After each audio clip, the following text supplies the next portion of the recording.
أعوذ بالله من الشيطان الرجيم. சபிக்கப்பட்ட ஷைத்தானை விட்டு அல்லாஹ்விடம் நான் பாதுகாப்பு தேடுகின்றேன்.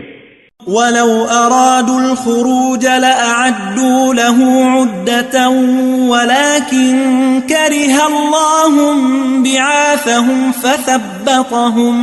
فثبطهم وقيل اقعدوا مع القاعدين. மேலும் உண்மையிலேயே ஜிஹாதுக்காக புறப்பட அவர்கள் நாடியிருந்தால் அதற்கு வேண்டிய சில ஆயத்தங்களை அவர்கள் செய்திருப்பார்கள். ஆனால் அவர்கள் கிளம்புவதை அல்லாஹ் விரும்பவே இல்லை. எனவே அவன் அவர்களை தடுத்து நிறுத்திவிட்டான். ஆகவே தங்கியிருப்பவர்களோடு சேர்ந்து நீங்களும் தங்கிவிடுங்கள் என்று அவர்களுக்கு கூறப்பட்டது. لو خرجوا فيكم ما زادوكم إلا خبالا ولأوضعوا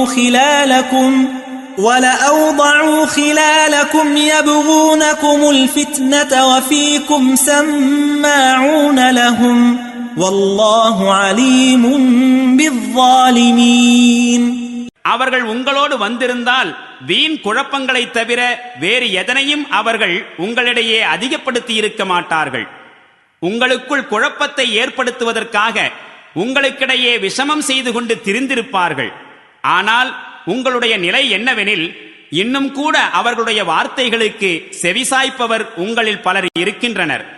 அல்லாஹ் அக்கிரமக்காரர்களை நன்கறிபவனாயிருக்கின்றான். لقد ابتغوا الفتنة من قبل وقلبوا لك الأمور حتى جاء الحق وظهر أمر الله وهم كارهون. இதற்கு முன்னரும் அவர்கள் குழப்பம் செய்ய முயன்றிருக்கிறார்கள். மேலும் உம்மை தோல்வியுறச் செய்ய எல்லாவிதமான தில்லு முள்ளுகளையும் கையாண்டிருக்கிறார்கள். இறுதியில் அவர்கள் விரும்பாத நிலையிலும் சத்தியம் வந்தது. அல்லாஹ்வின் மார்க்கம் மேலோங்கவே செய்தது.